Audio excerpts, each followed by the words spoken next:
رأيك في الفيديو كليب الحالي يا استاذ وحيد؟ اي فيديو كليب يا استاذ داوود؟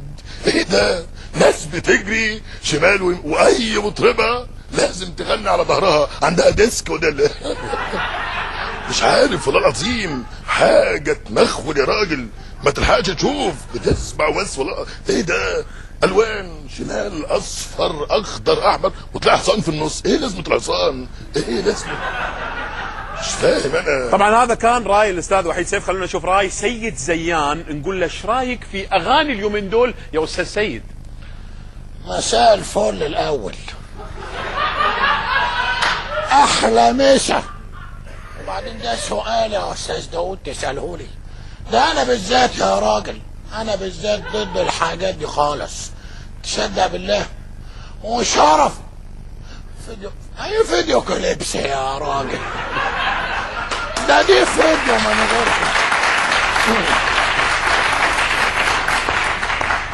اوكي، احنا نحترم كل الاراء، ويمكن الاستاذ سيد زيان كان له راي، لكن يونس شلبي هم نقول له استاذ يونس انت اشتهرت كممثل لكنك انت تحب الغنى، استاذ يونس ليش ما غنيت؟ من اللي قال ما غنيتش؟ انا بغني والله العظيم، والله العظيم يا راجل، ده انا بغني اغاني والله العظيم. انت عارف الاغنيه اللي قلت ايه؟ الناس بتغني للورد وبتغني انا غنيت للجاموسه والله العظيم. نسمع ايش غنيت للجاموسه، نسمع. اسمع عبادي، وانا اخدت عليها جايزه اورفوس اوسكار من جنينه الحيوانات والله العظيم يا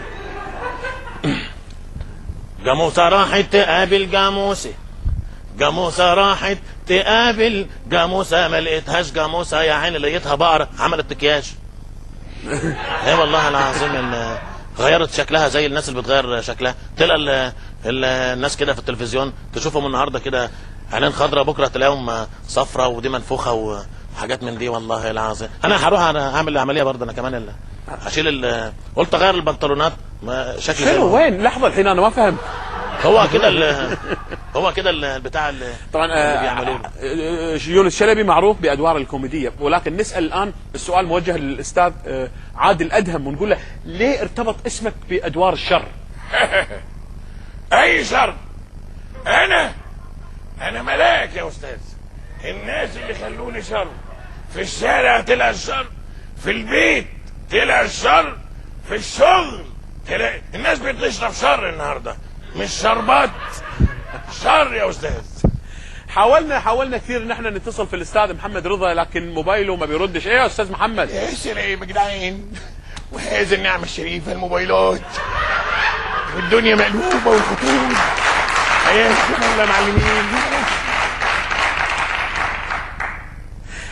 استاذ سيف الله مختار، جه واحد وقال لك خد الرشوه دي ومشي لي المعامله. الله، يا لهوي بالي يا لهوي، ده عايز يحبسني بقى ولا ايه؟ ده نظام غلاسه بقى. اوعى حد نادي المدير من على القهوه واجيب له المدير على طول وحياتك.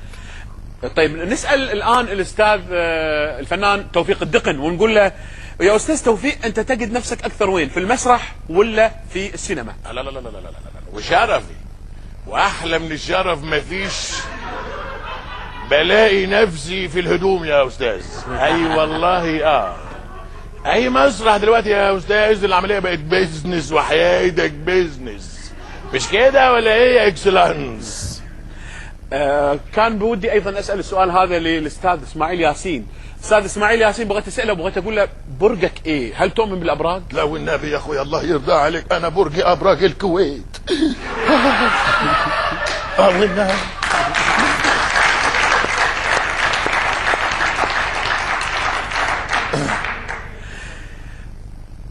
لو شفت واحد ماشي بالشارع وبرمضان والساعة 12 الظهر وماسك بيده سيجارة وقاعد يدخن والناس صايمين وما يراعي حرمة التدخين، تقول له ايه يا استاذ محمود المليقي؟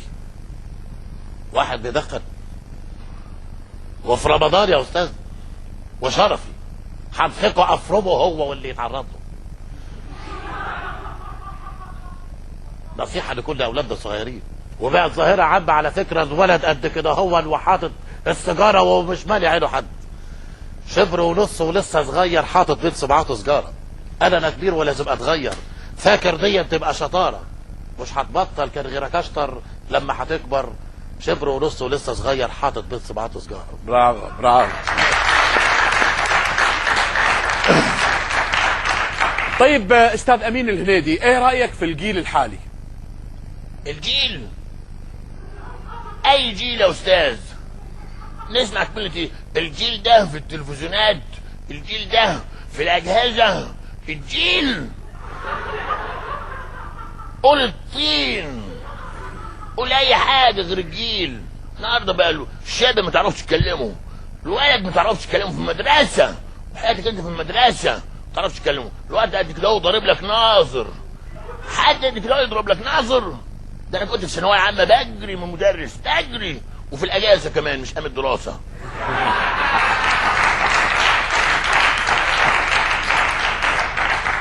استاذ حسن البارودي، لو رجعت فيك الايام ودورت اي ممثله او اي بطله تمثل معاها، يعني تمثل او يابولك بطله من الجيل الحالي، منو تختار؟ واطيعوا الله والرسول واولي الامر منكم. اسمع يا داود يا ابني، دلوقتي البطل اللي هتقف قدامي يا لابسه لك يا لابسه الباضي يا حبيب قلبي، وانا راجل كبير وما اقدرش اوقف من الفتنه. هعمل معروف، بلاش الادوار اللي هقفها مع بنت من البنات اليومين دول. اوكي. الاستاذ علي الشريف، الان السؤال موجه للاستاذ علي الشريف، الاستاذ علي الشريف نقول له مين بيعجبك من مطربين اليومين دول او ايه رايك فيهم؟ على النعمة من نعمة ربي ما يملى عيني اي مطرب، لان الراجل صوت احسن من صوتهم، وما رضيتش انا كلهم بيجوا في التلفزيون اللي انا باجي في البوتاجاز والتلفزيون وكل الاجهزه اللي في البيت. ايه اللي بيضايق الاستاذ حسن عابدين وايه اللي بيفرحه؟ يا ابني بيضايق ايه وبيفرح ايه؟ النهارده ما عادش في حاجه تفرح، الحاجه الوحيده اللي بتفرحني ان انا اشوف السرير وانام، ده حتى الكوابيس يا نهار اسود جابوا لي الضغط يا راجل، جابوا لي الضغط هيموتوني. جيل وشباب ومشاكل وشغل يا 84 ساعه بشتغل في اليوم ومش مكفي. السؤال الان موجه للاستاذ محمد نجم، ونقول له ايه رايك في الدراما الخليجيه يا استاذ محمد نجم؟ دراما؟ خلاص بقت دراما. اللي انت بتشوفه ده دلوقتي بقى يالا انا شفيق ابن عبد ربه دراما بقى. النهارده عياط مسميه دراما، طول المسلسل دراما بنسموه دراما، عياط وصراخ. اقول لك على حاجه، المخرج بعد